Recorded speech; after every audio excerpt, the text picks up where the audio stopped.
Nehemiah 4. Opposition to the rebuilding. When Sanballat heard that we were rebuilding the wall, he became angry and was greatly incensed.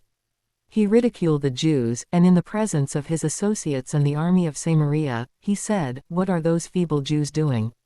Will they restore their wall? Will they offer sacrifices? Will they finish in a day? Can they bring the stones back to life from those heaps of rubble, burned as they are?" Tobiah the Ammonite, who was at his side, said, "What they are building, even a fox climbing up on it would break down their wall of stones. Hear us, our God, for we are despised. Turn their insults back on their own heads. Give them over as plunder in a land of captivity. Do not cover up their guilt or blot out their sins from your sight, for they have thrown insults in the face of the builders." So we rebuilt the wall till all of it reached half its height, for the people worked with all their heart. But when Sanballat, Tobiah, the Arabs, the Ammonites and the people of Ashdod heard that the repairs to Jerusalem's walls had gone ahead and that the gaps were being closed, they were very angry.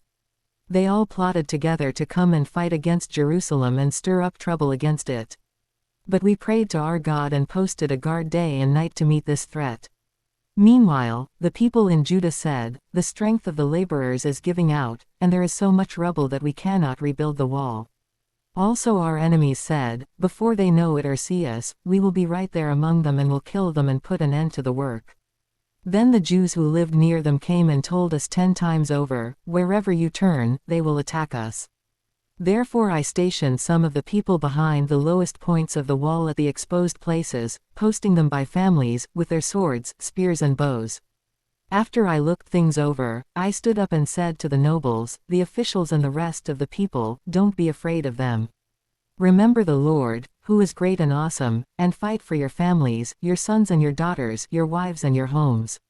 When our enemies heard that we were aware of their plot and that God had frustrated it, we all returned to the wall, each to our own work. From that day on, half of my men did the work, while the other half were equipped with spears, shields, bows and armor. The officers posted themselves behind all the people of Judah who were building the wall. Those who carried materials did their work with one hand and held a weapon in the other, and each of the builders wore his sword at his side as he worked. But the man who sounded the trumpet stayed with me. Then I said to the nobles, the officials and the rest of the people, "The work is extensive and spread out, and we are widely separated from each other along the wall. Wherever you hear the sound of the trumpet, join us there. Our God will fight for us." So we continued the work with half the men holding spears, from the first light of dawn till the stars came out. At that time I also said to the people, "Have every man and his helper stay inside Jerusalem at night, so they can serve us as guards by night and as workers by day."